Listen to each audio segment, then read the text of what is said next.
नमस्कार। SV academy की online classes में आप सभी का स्वागत है। आज अपने क्लास 12th में साइंस के बायोलॉजी का लेसन नंबर 11 जिसका पार्ट सेकंड पढ़ेंगे। लास्ट वीडियो में हमने इसका फर्स्ट पार्ट पढ़ा था जिसमें हमने श्वसन के बारे में पढ़ा कि पादपों में श्वसन क्रिया किस प्रकार से होती है। तो हमने उसमें पढ़ा कि पादप में श्वसन क्रिया या जीव जंतु दो प्रकार से करते हैं, जिसमें एक ऑक्सी श्वसन और एक अनॉक्सी श्वसन होता है। तो जब दिन के समय प्रकाश संश्लेषण में जो ग्लूकोज बन जाती है, उस ग्लूकोज का जब अपघटन करके ऊर्जा प्राप्त की जाती है तो वह क्या श्वसन कहलाता है। जैसे जिसमें ऑक्सीजन की उपस्थिति से कार्बोहाइड्रेट का अपघटन होता है वह ऑक्सी श्वसन, और बिना ऑक्सीजन के यदि इसका अपघटन होता है तो वह अनॉक्सी श्वसन। ऑक्सी श्वसन में क्या आपने पढ़ा, अधिक ऊर्जा का उत्पादन होता है, और अनॉक्सी श्वसन में क्या कम ऊर्जा के रूप में ऊर्जा मिलती है। तो आज अपने इस वीडियो में ऑक्सी व अनॉक्सी श्वसन में क्या अंतर है उसके बारे में पढ़ेंगे। तो ऑक्सी श्वसन में क्या होता है, ऑक्सीजन का उपयोग किया जाता है, और अनॉक्सी श्वसन में क्या बिना ऑक्सीजन के उपयोग किए ही जो ऊर्जा उत्पन्न की जाती है। तो इसमें अंतर क्या है, ऑक्सी श्वसन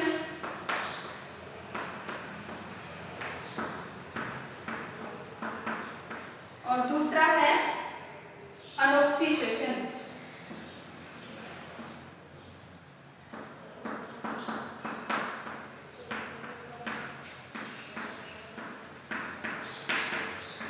अनॉक्सी श्वसन तो मेन इसमें क्या डिफरेंस है, ऑक्सी श्वसन में ऑक्सीजन का उपयोग होता है, इसमें O2 का उपभोग होता है, और इसमें ऑक्सीजन की आवश्यकता नहीं होती है। इसमें ऑक्सीजन की आवश्यकता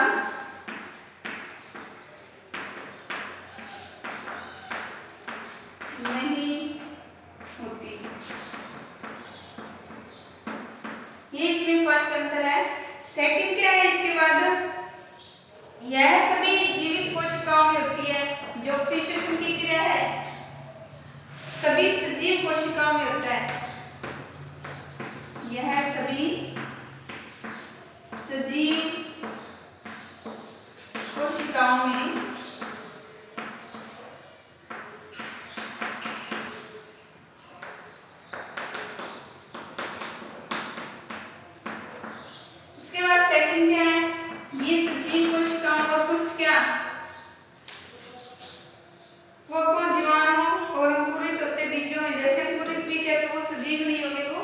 निर्जीव। तो यह कवकों, जीवाणु व कुछ अंकुरित होते बीजों में होता है।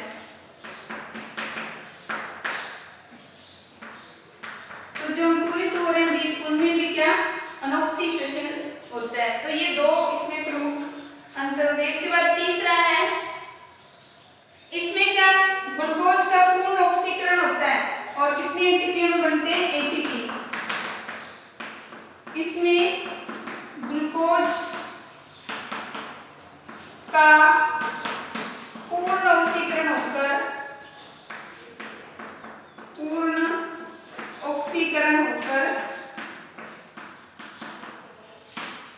38 एटीपी अणु बनते हैं। 38 एटीपी अणु बनते हैं। और अनॉक्सी श्वसन में क्या होता है, ग्लूकोज का पूर्ण ऑक्सीकरण नहीं होता और केवल 2 एटीपी अणु बनते हैं। इसमें ग्लूकोज का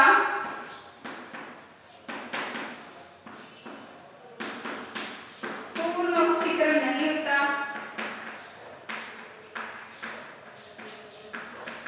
पूर्ण ऑक्सीकरण नहीं होता वह 2 एटीपी अणु बनते हैं।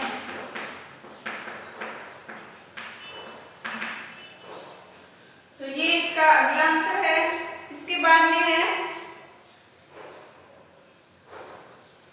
यह श्वसन में होने वाली ग्लाइकोलिसिस कोशिका द्रव्य में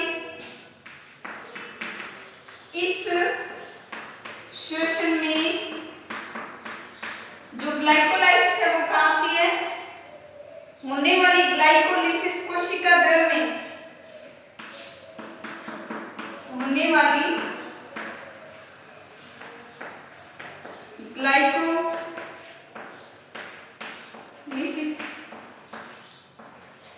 कोशिका द्रव्य में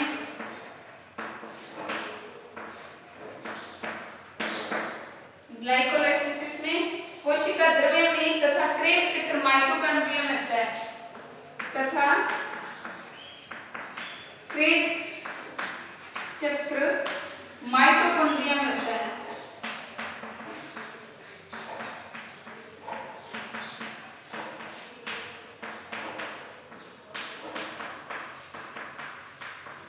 ये इसका अगला अंतर है। अब इसके अलावा जो अनोक्सी श्वसन है सभी क्रियाएं इसमें क्या कोशिका द्रव्य में ही होती हैं। इसमें सभी क्रियाएं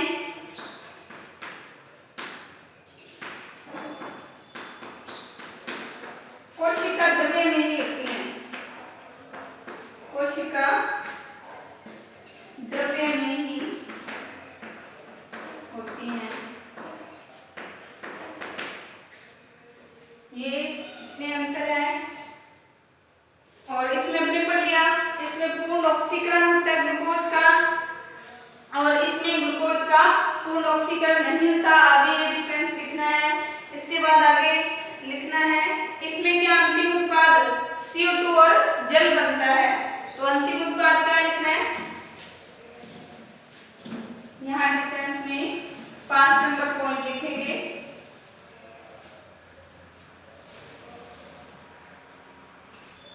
इसमें अंतिम उत्पाद CO2 एवं जल बनता है। इसमें अंतिम उत्पाद CO2 व जल बनता है। लेकिन अनोक्सी श्वसन में क्या होता है? अंतिम उत्पाद अल्कोहल कार्बनिक अम्ल। इसमें अल्कोहल कार्बनिक अम्ल इसमें क्या होते हैं? अल्कोहल कार्बनिक अम्ल CO2 एवं ऊर्जा होती है। अल्कोहल अथवा कार्बनिक अम्ल तथा CO2 है जल बनता है। तो ये ऑक्सी और अनोक्सी श्वसन के सारे अंतर हैं जो इस तरह से अपने नोट करने हैं नोटबुक में। फिर आगे अपने अनोक्सी और ऑक्सी श्वसन की जो अंतर है वो कंप्लीट होने के बाद अपने पढ़ेंगे कि ऑक्सी श्वसन है वो कौन से स्थल में होता है या श्वसन की क्रिया कौन से कोशिकाओं के कौन से भाग में होती है उसे पढ़ेंगे। तो वह क्या श्वसन स्थल कहलाता है।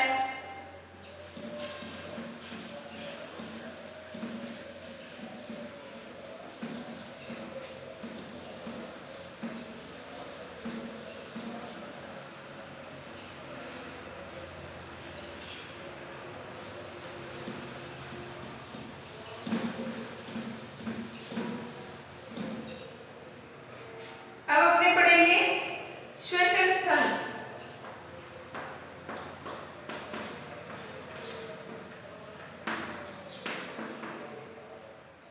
तो श्वसन स्थल में अपने जानते हैं पादप की कोशिका होती है उसमें क्या प्रमुख भाग होता है? माइटोकॉन्ड्रिया। तो माइटोकॉन्ड्रिया में ही श्वसन की क्रिया होती है। इसे क्या कहा जाता है? इसे पावर हाउस कहा जाता है। तो सबसे पहले माइटोकॉन्ड्रिया का अपने डायग्राम बनाएंगे।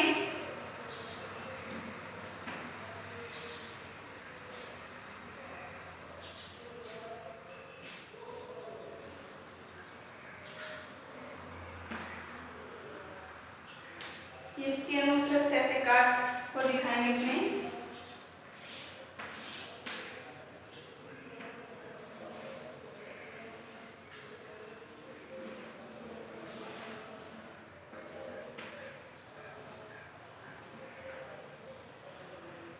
ये माइटोकॉन्ड्रिया है।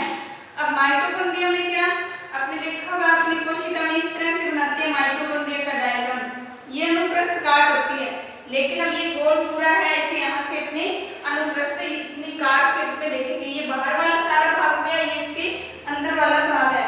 तो बाह्य झिल्ली और भीतरी झिल्ली, एक इसमें बाहरी झिल्ली होगी और दूसरी कौन सी होती है, यहाँ पर ये वाली बाहरी झिल्ली बना देंगे और इसके नीचे ये अंदर वाली झिल्ली, बाहरी झिल्ली और दूसरी भीतरी झिल्ली।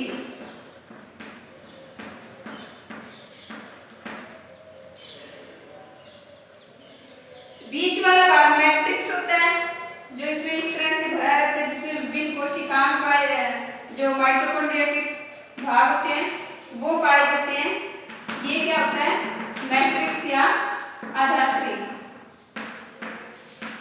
मैट्रिक्स या इसे आधात्री बोलते हैं।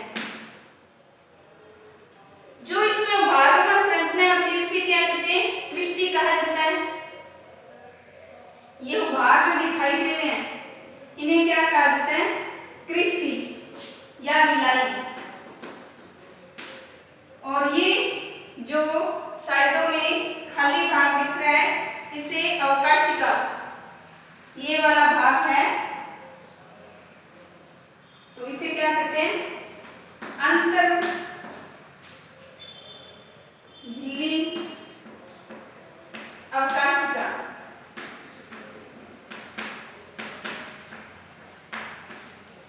तो ये माइटोकॉन्ड्रिया का नामांकित चित्र है। अब इसमें क्या, माइटोकॉन्ड्रिया कौन सी कोशिकाओं में पाया जाता है, यह यूकेरियोटिक कोशिकाओं में पाया जाता है।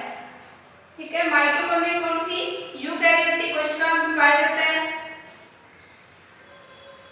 और यूकेरियोटिक कोशिका में माइटोकॉन्ड्रिया यही पावर हाउस या ऊर्जा का ग्रह कहलाता है, ऊर्जा का घर।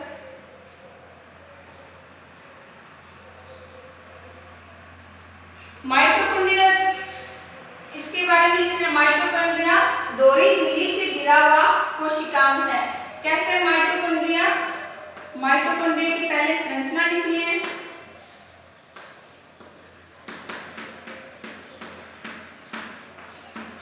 माइटोकॉन्ड्रिया यूकेरियोटिक कोशिकाओं में पाए जाने वाला प्रमुख कोशिकांग है। दूसरा, यह दोहरी झिल्ली से घिरा रहता है, यह दोहरी झिल्ली से घिरा रहता है। एक बाहरी झिल्ली और एक कौन सी होगी इसमें, भीतरी झिल्ली।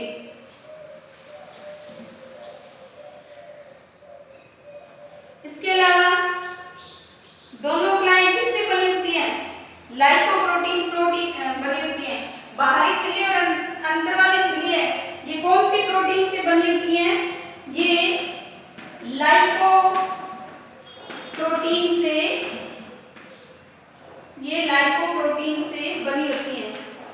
ये इसी में आपने लिखना है, माइटोकॉन्ड्रिया की जो संरचना लिखे हैं तो उसमें लिखना है बाहरी झिल्ली और भीतरी झिल्ली है, ये कौन सी प्रोटीन, लाइपोप्रोटीन से मिलकर बनी होती है। दोनों कलाओं के मध्य में अंतरअवकाश, अंतर झिल्ली अवकाश पाया जाता है। ये बाहरी झिल्ली और अंदर वाली झिल्ली है, इनके मध्य इस तरह से खाली भाग पाया जाता है, जिसे अंतर झिल्ली अवकाशिका कहा जाता है। अंतरअवकाशिका झिल्ली है, इसकी चौड़ाई कितनी होती है, 40 से 70 एंगस्ट्रॉम। तो अंतरअवकाशिका झिल्ली की चौड़ाई कितनी है, इसकी 40 से 70 एंगस्ट्रॉम। यहाँ लिख देंगे इसमें 40 से 70 एंगस्ट्रॉम चौड़ी इसकी चौड़ाई है अंतरअवकाशिका झिल्ली की। बाह्य कला कैसी होती है, समतल होती है। बाहर वाली कला, ये जो बाहरी झिल्ली होती है समतल होती है, लेकिन अंतर कला में कई अंतर्वलन पाए जाते हैं या उभार पाए जाते हैं। अंदर वाली झिल्ली है, इसमें क्या कई अंतर्वलन इस तरह से या उभार पाए जाते हैं जिन्हें कि क्रिस्टी या विलाई कहा जाता है। और इसमें भी अंतःक्रिस्टी अवकाश होते हैं। यहाँ पर इसमें भी क्या अंतःक्रिस्टी अवकाश पाए जाते हैं। क्रिस्टी की सतह पर अनेक संवृत कण लगे रहते हैं। यहाँ पर ये जो क्रिस्टी है इसके ऊपर अनेक संवृत कण इस तरह से कण लगे रहते हैं। ये कण ही घूमकर क्या बनाते हैं एटीपी ऊर्जा बनाते हैं। इस कारण इसे पावर हाउस कहा गया है माइटोकॉन्ड्रिया को। तो जो क्रिस्टी या उभार है इन पर छोटे छोटे कौन से गोलाकार कण पाए जाते हैं जिन्हें क्रिस्टी कण कहा जाता है। इन्हें F1 कण या प्रारंभिक कण या ऑक्सीसोम कहा जाता है। इन कणों को क्या कहा जाता है F1 कण। ये जो गोल कण है इनको F1 कण या ऑक्सीसोम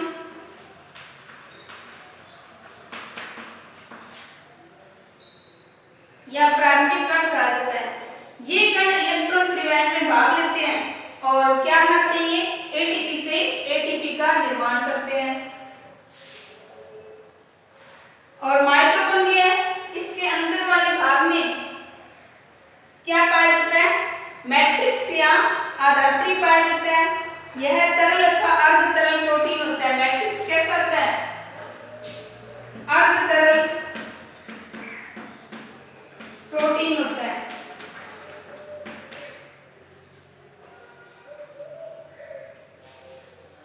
और इसमें क्या श्वसन क्रिया से संबंधित एंजाइम सह एंजाइम पाए जाते हैं। मैट्रिक्स में कौन कौन से एंजाइम या सह एंजाइम पाए जाते हैं। मैट्रिक्स में NAD NADP NAD NADP ADP ये सारे एंजाइम्स या सह एंजाइम्स हैं। इलेक्ट्रॉन वाहक राइबोसोम RNA DNA इलेक्ट्रॉन वाहक पाए जाते हैं।